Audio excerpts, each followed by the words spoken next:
नमस्कार। खास बात अजय के साथ कार्यक्रम में आपका हार्दिक स्वागत है। तमिलनाडु के कुन्नूर में वायुसेना के Mi-17V5 हेलीकॉप्टर दुर्घटना में chief of defence staff general Vipin Rawat, उनकी पत्नी मधुलिका रावत और सेना के 11 अधिकारी शहीद हो गए। मुट्ठी भर देशद्रोहियों के अलावा पूरा देश इस सदमे से गमगीन है। दुर्घटना और उसके बाद आई प्रतिक्रियाओं से अनुमान लगाया जा रहा है कि इसके पीछे किसी इंटरनेशनल कॉन्स्पिरेसी का भी हाथ हो सकता है। इस पूरे मामले की पड़ताल करने के लिए आइए मिलते हैं रिटायर्ड मेजर जनरल डॉक्टर यशमोर साहब से। रिटायरमेंट के बाद उन्होंने अपना खुद का एक यूट्यूब चैनल बनाया जिसमें 1 लाख से भी ज्यादा बच्चों को वो शिक्षित कर रहे हैं। तो आइए यशमोर साहब से मिलते हैं। सर, जिस तरीके से वायुसेना के हेलीकॉप्टर M-17 का क्रैश हुआ और जनरल विपिन रावत साहब शहीद हो गए, उसके साथ उनकी पत्नी और 12 लोग और मारे गए, तो आपको क्या लगता है ये जो घटना हुई है महज एक घटना है कि दुर्घटना है, इसके पीछे कोई साजिश है? देखो, मैं तो साजिश बिल्कुल नहीं मानूंगा जब तक कि कोर्ट ऑफ इंक्वायरी नहीं होती है, और ये tri service court of inquiry है। जब इस उच्च अधिकारी की इस तरीके से मृत्यु हुई है, किल्ड इन एक्शन है वो इस तरीके से, तो उसकी पूरी इंक्वायरी होगी। और मैं कॉन्स्पिरेसी थ्योरी में बिलीव भी नहीं करता हूँ, कैरियर प्रोफेशनल रहा हूँ। देखो, 3 कारणों से हेलीकॉप्टर मशीन ऐसी है कि वो दुर्घटनाग्रस्त हो सकता है, उसमें कोई बैकअप इंजन नहीं होता है, और क्या कहते हैं, मौका बड़ा कम मिलता है हेलीकॉप्टर को सरवाइव करने का अगर कोई इशू हो जाए तो। सो 3 कारण मुझे नजर आते हैं। एक तो मैकेनिकल कारण हो सकता है, मशीन है, फाइनली फ्लाइंग मशीन है और कभी भी कुछ हो सकता है, इतने सारे पुर्जे उसमें काम कर रहे हैं। नंबर 2 क्या है कि पायलट का भी एरर हो सकता है। देखो, पायलट आफ्टर ऑल इंसान है, जितने मर्जी आप उसके अंदर अच्छे से अच्छे जो है ना आप यंत्र लगा दें किसी भी एयरक्राफ्ट के अंदर, हेलीकॉप्टर के अंदर या ट्रांसपोर्ट प्लेन के अंदर, फिर भी कभी ना कभी एरर हो सकता है। और तीसरा कारण जो है मौसम हो सकता है। वो जो जगह है जहां ये एक्सीडेंट हुआ है, ये वेलिंगटन, कुन्नूर के पास वेलिंगटन है, जहाँ की इंडिया का डिफेंस सर्विसेज स्टाफ कॉलेज है, बहुत ही प्रेस्टिजियस स्टाफ कॉलेज है।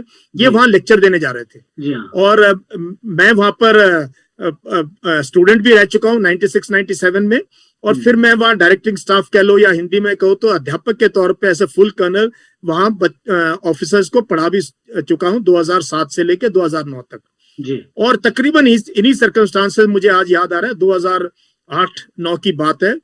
श्री प्रणब मुखर्जी जो बाद में हमारे बड़े लोकप्रिय राष्ट्रपति बने, उनके साथ मुझे ये ड्यूटी करने का मौका मिला जो आज ग्रुप कैप्टन वरुण कर रहे थे। वो उनको एक एलओ के तरीके से उनके साथ उनको एस्कॉर्ट कर रहे थे, सीडीएस को और उनकी पूरी की पूरी टीम को।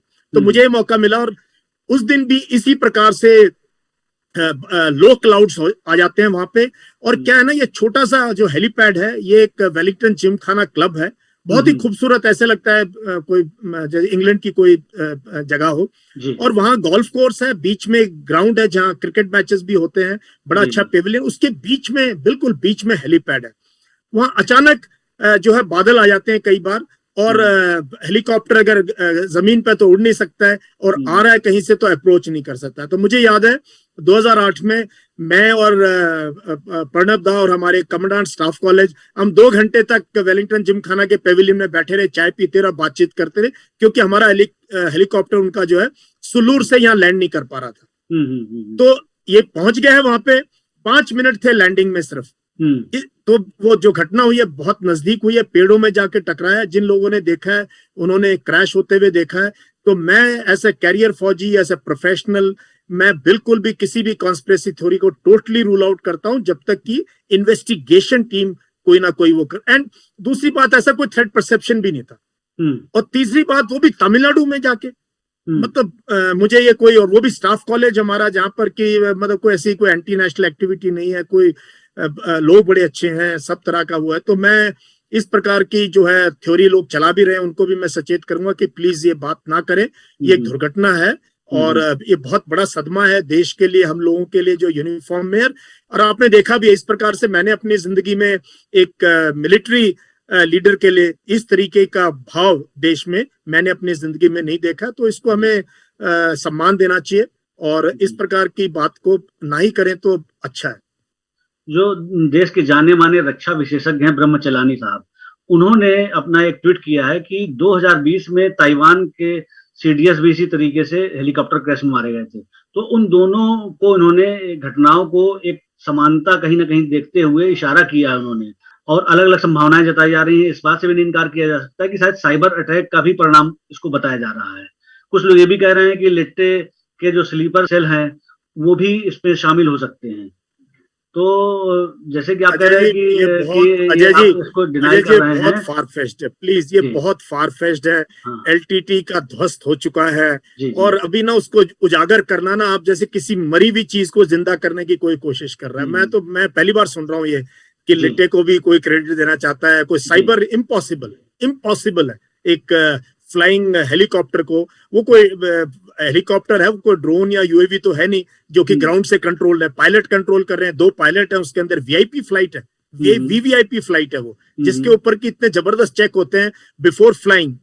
ऐसे नहीं आप इंडियन एयरफोर्स का हेलीकॉप्टर को, सीडीएस को या चीफ को या प्राइम मिनिस्टर या रक्षा मंत्री को उड़ा के ले जाएंगे ऐसे स्टार्ट करके। तो उसके पूरे प्रोटोकॉल सिस्टम है। मैं भली भांति जानता हूं कि क्या क्या प्रोसीजर होते हैं किसी भी वीआईपी फ्लाइट को। तो मैं बिल्कुल भी इस चीज को जो है ना हवा नहीं देना चाहता, और ना ही हमें इस चीज का जिक्र नहीं करना चाहिए। और ये तो बिल्कुल ही फार फेच्ड है कि कोई मतलब ऐसे कोई स्लीपर सेल है एलटीटी का। मैं वहां रहा हूँ 3-4 साल तमिलनाडु में, उस जगह पे लोग बहुत प्यार करते हैं फौज को। मद्रास रेजिमेंटल सेंटर भी है वहां पे, बिल्कुल नेक्स्ट टू वेलिंगटन, और ये बहुत ही खूबसूरत जगह है। ये और दुनिया भर के देशों के ऑफिसर्स वहां ट्रेनिंग करते हैं। और हर महीने अजय जी वहां कोई ना कोई वीआईपी आ रहा होता है, क्योंकि बहुत बड़ा प्रेस्टिजियस हमारा इंस्टीट्यूशन है। तीनों सेनाओं के चीफ आते हैं, रक्षा मंत्री आते हैं, फॉरेन मिनिस्टर आते हैं, दूसरे देशों के राजदूत आते हैं। लगातार वहां पर हेलीपैड में आवाजाही लगी रहती है। और जो भी साइबर अटैक होते हैं ना, उसके लिए दूर बैठ करके भी किया जा सकता है। आजकल इतनी तकनीक उन्नत हो चुकी है। और जिस तरीके से जनरल रावत स्पष्ट रूप से कहा करते थे कि चाइना हमारा दुश्मन नंबर 1 है, और चाइना का इतिहास ही रहा है कि वो उसकी जो विस्तारवादी नीति है और जो विश्व शक्ति बनने की चाह है, उसमें जो भी जो चुनौती बनता है उसको वो रास्ते से हटाने में पुरजोर कोशिश करते हैं। तो कहीं ना कहीं ये बात लोगों के जहन में आ रही है। बाकी तो जब ब्लैक बॉक्स नतीजे आएंगे और जो जांच होगी, जो वायुसेना के अधिकारियों ने एक जांच टीम भी बैठा दी है, तो उसके बाद ही पता चलेगा। लेकिन अभी ये कयास लगाए जा रहे हैं, संभावनाएं व्यक्त की जा रही हैं। उसी संदर्भ में मैं आपसे ये बात कर रहा था। नहीं, मैं जो है ना ये चाइना एंगल भी एब्सोल्युटली रूल आउट कर रहा हूँ, क्योंकि देखो ये फिर किसी और दिन बात कर सकते हैं, क्यों आज हम जनरल बिपिन रावत की बात कर रहे हैं और उनकी लेगेसी की बात करेंगे जी। लेकिन मतलब ये भी एक जो है ना कॉन्स्पिरेसी थ्योरी है कि ऐसा कभी ऐसा कोई एविडेंट नहीं था कि जनरल रावत ही चाइना से लड़ रहे थे या उन्होंने कोई ऐसी स्टेटमेंट दी है। ये हमारी जनरल जॉर्ज, ये अपने रक्षा मंत्री जॉर्ज फर्नांडिस ने कहा था सबसे पहले, बहुत साल पहले, कि China is enemy number 1। And आप एनिमी नंबर 1 कह रहे हैं, लेकिन पिछले 1.5 साल में युद्ध जैसी स्थिति है, लेकिन व्यापार जो है हमारा 60% बढ़ गया चाइना के साथ। हमारे राजदूत वहीं के वहीं, एम्बेसी में काम दबा के चल रहा है दोनों जगह, ट्रेड इज बूमिंग। तो ये कहना कि यार वो सडनली हमारा इस तरीके से, और चाइना देखो वहां पर जो ईस्टर्न लद्दाख में सिचुएशन है उसको, वो अलग किस्म की सिचुएशन है, बट डायरेक्टली कन्फ्रंट करना कि उन्होंने किया है ये, मैं चाइनीज ऑफिसर्स के साथ मैंने नौकरी भी करी और हमने उनको बहुत बार इंटरेक्शन में भी शामिल हुए। मुझे नहीं लगता इस प्रकार से चाइना जैसा एक कंट्री जो है, कोई बनाना रिपब्लिक तो है नहीं, और वो भी क्यों जनरल रावत को टारगेट करेंगे। जनरल रावत सीडीएस हैं, आर्मी नेवी एयरफोर्स अपनी अपनी जगह, आर्मी चीफ्स हैं, उनके जो तीनों सेनाओं के अपने अपने चीफ हैं। जनरल रावत का मेन काम कोऑर्डिनेशन है ट्राई सर्विसेज का। He was not leading any operational troops, ठीक है। तो समझना जरूरी है कि सीडीएस की जो ये पहले सीडीएस थे, इस secretary department of military affairs, उनका जो दायरा है, मैं देख रहा हूँ टीवी पे बहुत ज्यादा बोला जा रहा है, वो नहीं है। इट्स अ न्यू ऑफिस जो कि ट्राई सर्विसेज ऑर्गेनाइजेशन की सिनर्जी के लिए काम कर रहे थे जी। और उनका काम ज्यादा था कि आने वाले ऐसी क्या किया जाए कि तीनों सेनाओं की जो है समावेश हो और उनकी जॉइंट ट्रेनिंग हो, जॉइंट हेडक्वार्टर बने, और उसमें कार्रवाई अभी बहुत ही, मैं कहता हूँ, baby steps were being taken. तो ये भी मैं अजय जी, मैं नहीं इस चीज को जो है ना हवा दूंगा बिल्कुल भी कि इसमें चाइना का हाथ हो सकता है। जैसे अभी बात चल रही थी कि बिपिन रावत साहब की बात कर रहे हैं हम लोग, तो जिस तरीके से इंटीग्रेटेड बैटल ग्रुप और 2.5 बार सिनेरियो, उसके अलावा थिएटर कमांड, इस पर तीनों पर जनरल रावत का खासा फोकस रहा है एज ए सीडीएस। तो मैं आपसे चाहता हूं कि मेरे दर्शकों को आप ये बताएं, लोगों को जानकारी हो कि ये तीनों कॉन्सेप्ट के बारे में, कि ये आखिर क्या कॉन्सेप्ट है, और देशवासियों को ये पता भी चलना चाहिए कि देश की सुरक्षा व्यवस्था की नीति में भारत पहले और अब किस स्थिति में है।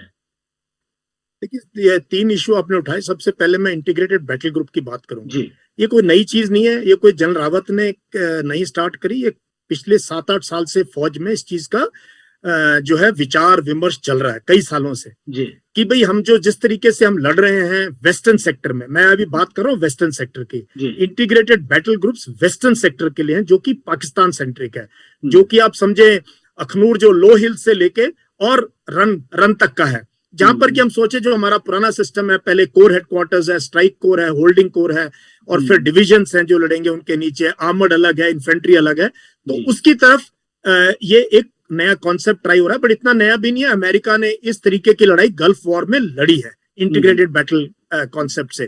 तो कई देश सीखते हैं दूसरे देशों की लड़ाई से। तो ये हमारे देश में पिछले 7-8 साल से 10 साल से इस चीज पे तवज्जो चल रही है और इस पे काफी काम हुआ है। तो ये इस चीज से हम सीडीएस के रोल से नहीं कनेक्ट कर सकते। अच्छा। दूसरी आपने बात की थिएटराइजेशन की। हाँ। थिएटराइजेशन की बात की थी श्री मनोहर पारिकर ने। थिएटराइजेशन एक जरूरत है देश के लिए, आज नहीं। ये बात हुई थी 99 कारगिल रिव्यू कमेटी से स्टार्ट था, जब उन्होंने कहा कि सीडीएस की स्थापना करी जाए, जब उन्होंने कहा ट्राई सर्विसेज इंटीग्रेशन हो। ये माइंड था श्री के सुब्रमण्यम का, जिनको कि मैं क्रेडिट देता हूं कि देश की सामरिक जो समझ है, जो स्ट्रेटेजिक थिंकिंग है, उनके वो गॉडफादर हैं, जो कि अपने फॉरेन मिनिस्टर के फादर हैं। तो उन्होंने जो कारगिल रिव्यू कमेटी रिपोर्ट में इन सब चीजों का जिक्र किया था। और ये सिर्फ इंडिया में नहीं है, China has already moved ahead, they already have theatre commands. तो ये भी एक जरूरत है, क्योंकि कोई भी देश जो आगे बढ़ रहा है, जो मतलब फ्यूचर की लड़ाई के बारे में सोच रहा है, अभी तक तीनों सेनाओं ने 71 में अच्छा कोऑर्डिनेशन था, बट उसके बाद रियलाइज हुआ 99 में उतना अच्छा कोऑर्डिनेशन नहीं था। हमें we were shocked. Same thing happened अभी जब ये गलवान में हुआ, वहां पर भी हम थोड़ा सरप्राइज हुए, हमें पता नहीं चला चाइना की तैयारी के बारे में। तो ये कॉन्सेप्ट भी बहुत दिनों से जो है हमारे डिस्कशन में है, और अगर श्री मनोहर पारिकर जिंदा रहते तो ये चीज और पहले हो चुकी होती। बिल्कुल। तो यही कहना था सर, वर्क इन प्रोग्रेस। जो भी ये कॉन्सेप्ट हैं पुराने हैं, कई देशों ने इसे लागू कर रखा है, लेकिन हिंदुस्तान में ये लागू नहीं हुआ था। और जब से ये बीजेपी की सरकार आई है, मोदी सरकार आई है, उसके बाद से ये हमारी सामरिक नीति और इस तरह के जो इंटीग्रेशन की बात आ रही है, तो वो अभी इसको क्या नाम है करना शुरू किया है बीजेपी गवर्नमेंट ने। उसी के बारे में मैं समझना चाह रहा था कि इस पे कहीं ना कहीं तो बिपिन रावत को सिरमौर बनाया गया इसमें, और उनको लीड किए, वो लीड कर रहे थे इसको। वो देखो, ये बहुत अच्छा स्टेप था, ये सरकार का सीडीएस अपॉइंट करना। टाइम आ गया था। पहले भी जब वाजपेयी जी की सरकार थी, almost CDS was coming, almost. लेकिन मैं उन कारणों में नहीं जाऊंगा कि भाई किसी एक सर्विस ने बहुत जबरदस्त अपोज किया उस चीज को कि नहीं, सीडीएस नहीं आएगा एक विद इन द 3 सर्विसेज, तो उसका हम जिक्र नहीं करेंगे। लेकिन क्या है कि यस, ये बहुत अच्छा पॉजिटिव स्टेप है कि एक सीडीएस आया, कम से कम 1 point contact to the government of the 3 services. तो वो हुआ।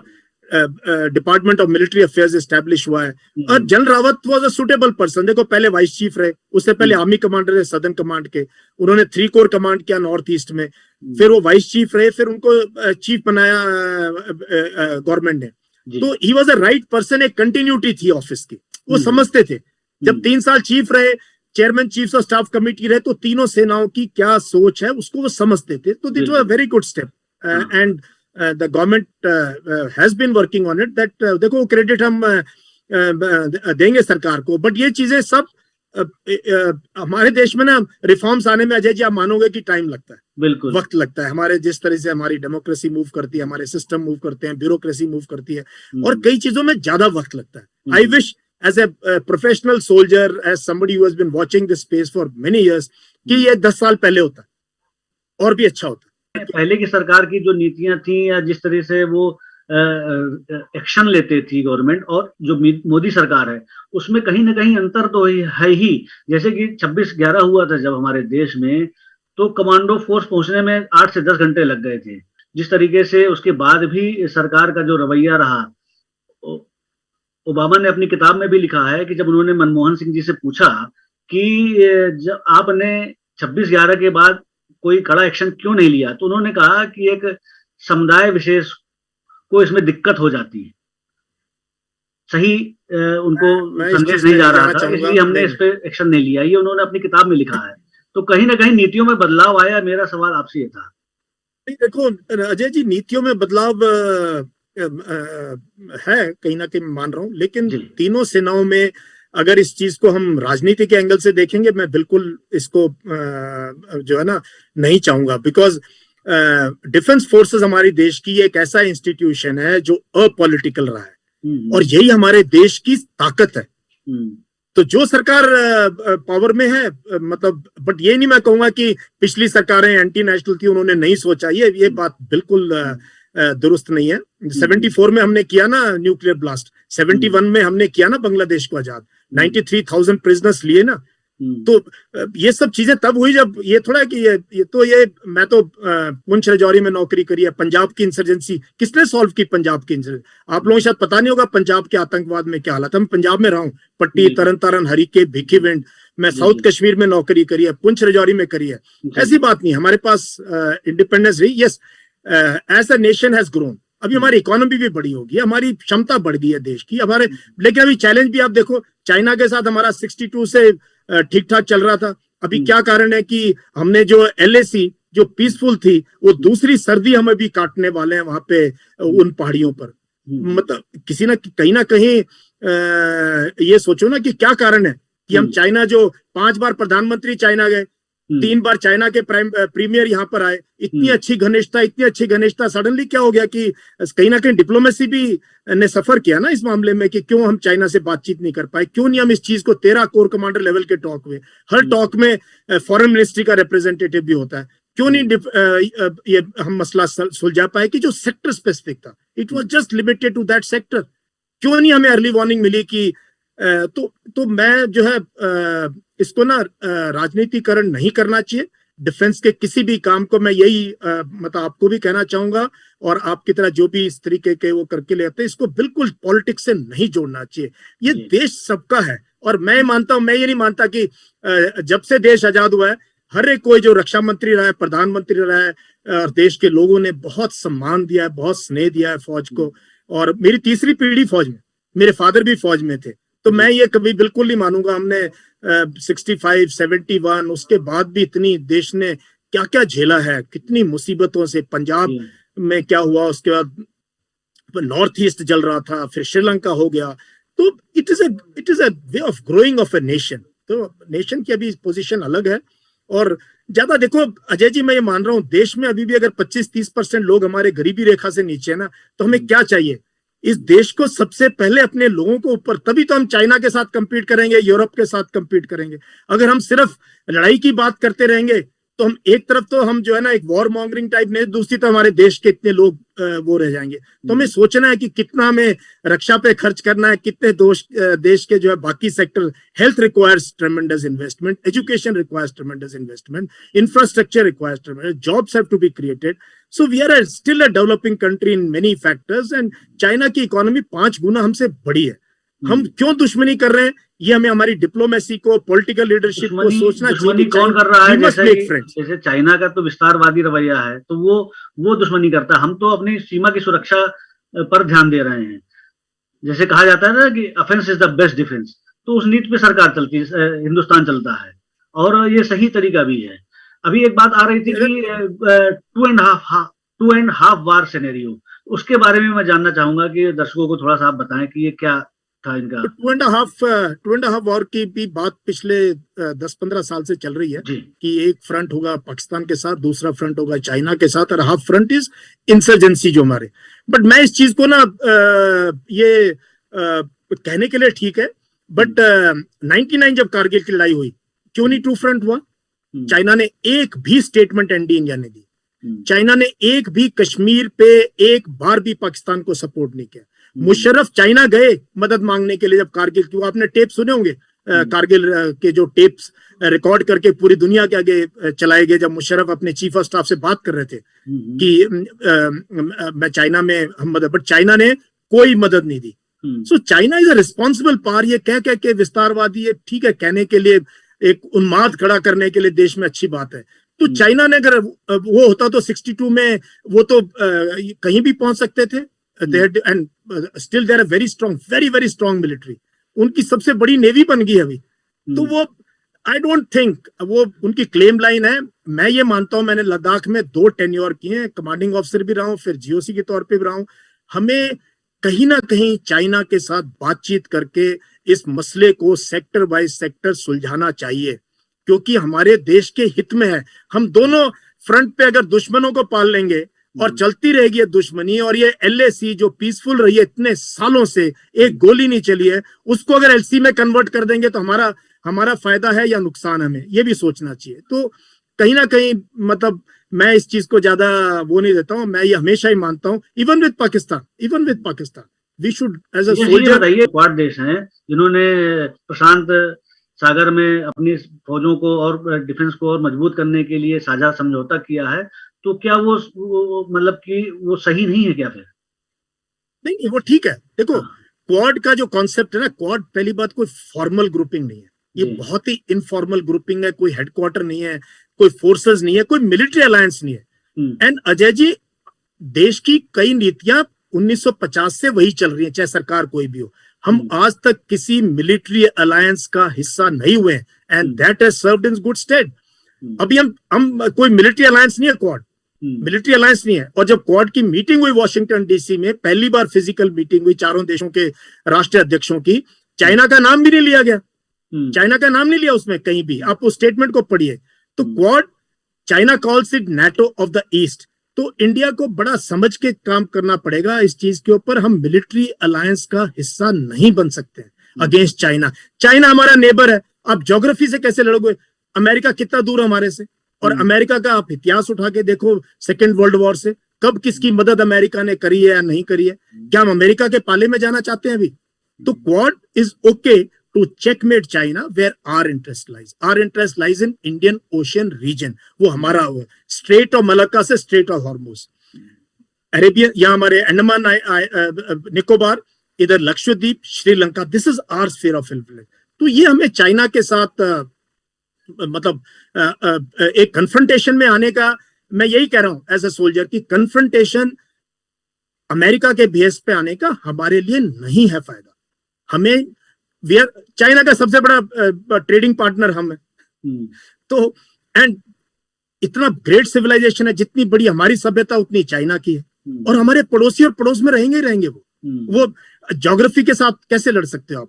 और अगर हम चाहते हैं कि हम एक दुश्मनी स्टार्ट कर दें जो कि अगले 30-40 साल अगली पीढ़ी भी इसको देखती रहे, no, we have to find ways and means to have peace with China. There is no other way. Otherwise it may not be, हमारे लार्जर नेशनल इंटरेस्ट में नहीं होगा ये। But yes, it's okay as a strategic game, ये चलते रहते हैं देशों के बीच में। क्वाड है, बट एससीओ का हम मेंबर है। We are member of SCO which is led by China. और अफगानिस्तान में अभी देखो, आप अफगानिस्तान की सिचुएशन देखो, रशिया चाइना बड़े क्लोज फ्रेंड्स हो गए अभी। रशिया जो हमारा दोस्त था, रशिया ने इनरोड्स बना लिए, पाकिस्तान से उसके रिलेशंस इंप्रूव हो गए। चाइना के साथ बहुत घनिष्ठ एक तरीके का ग्रुप बनना शुरू हो गया, चाइना रशिया एक तरफ, यूएस एक तरफ। तो ये India has had a independent foreign policy, और वही हमें चल के, सो ये आई लिव इट। मैं मानता हूं हमारी लीडरशिप समझदार है, और वो जो फैसला करेंगे वो देश हित में ही होगा। अच्छा, एक आखिरी सवाल सर आपसे पूछेंगे कि कुछ राजनीतिक पार्टियों के नेताओं सहित एक समुदाय विशेष के कुछ लोगों ने जनरल रावत की मौत को गुड न्यूज बताया, इसके बारे में आपका क्या कहना है? मुझे नहीं लगता किसी ने बताया। अगर किसी कोई किए हैं बकायदा, कश्मीर से भी किया गया, हिंदुस्तान के अलग अलग इलाकों से ट्वीट हुए हैं, तो एविडेंस है भाई। उसने कहा कि क्या नाम है, बोल दिया कोई डीएनए। नहीं, अगर किसी ने तो कोई, ये देखिए हमारा इतना बड़ा देश है, इतना बड़ा देश है, 1,30,00,000 लोगों का देश है। अब बड़ी पिक्चर देख नहीं रहे हो कि इतना देश में रोष था, इतना गम था, और इस चीज को लोग ना जैसे कि इसको एक आग बनी नहीं है, बस उसमें फूकना चाहते हैं। यही सब मौके होते हैं ना कि मैंने भी पहचान तो तभी होती है ना सर, पहचान भी तो होती है ना ऐसे लोगों की, चिन्हित तो ऐसे लोग तभी होते हैं ना कि जब कोई घटना होती है बड़ी, तभी तो ऐसे लोग चिन्हित होते हैं ना। इसके अलावा कुछ लोगों ने, कुछ आर्मी पर्सन्स भी हैं जो पूर्व, उन्होंने भी नकारात्मक ट्वीट किए हैं। नहीं, मैंने किसी रिटायर्ड आर्मी पर्सनल का नकारात्मक ट्वीट नहीं देखा है। ये लोग कर्नल अनिल जो है अनिल दुहन जी हैं, कर्नल बलजीत बख्शी साहब हैं, और मैं इनको लेफ्टिनेंट जानता जनरल नहीं। दे आर पनाग जी हैं, इन्होंने प्रतिकूल नहीं नहीं नो नो नो, टिप्पणी की है। जनरल पनाग ने एक भी गलत ट्वीट नहीं किया, बिल्कुल भी। जनरल पनाग ने बहुत अच्छे से, जो उनका पहला ट्वीट था 3 बजे करीब, आप 10:30-11 बजे हादसा हो गया, एक डिसीजन वायुसेना ने मेकिंग सब 6 मुझे। बजे के आसपास उनकी मौत की पुष्टि की है, और इन्होंने पहले ही उनको रेस्ट इन पीस कर दिया। तो उन्होंने, आपने पढ़ा क्या उन्होंने लिखा कि जब मैं बटालियन कमांडर था IMA में, जनरल रावत मेरा कैडेट था और मैं तब से उसको जानता हूं, और ये एक बहुत ही दिलेर ऑफिसर था, और मैं उसकी वो करता हूँ। इस सब सारी दुनिया को पता था 4 घंटे पहले कि ये हादसे में वो जा चुके हैं। तो इसमें वो तो उसको टारगेट करना, जनरल पनाग को, मैं जनरल पनाग को बहुत बखूबी जानता हूँ, मेरे कोर कमांडर हैं, वो बहुत ही आला किस्म के ऑफिसर हैं। उनकी इंटीग्रिटी, उनकी ऑनेस्टी, उनकी फिजिकल फिटनेस, मैं कैसे उनके बारे में बात कर सकता हूँ। मैंने वो ट्वीट खुद देखा नहीं, अनिल जी ने भी ट्वीट किया है कि अपने कर्मों की सजा को लोगों को मिलती है, ऐसा कुछ हिंदी में। देखो, मैं अनिल जी को जानता नहीं, कौन अनिल जी है।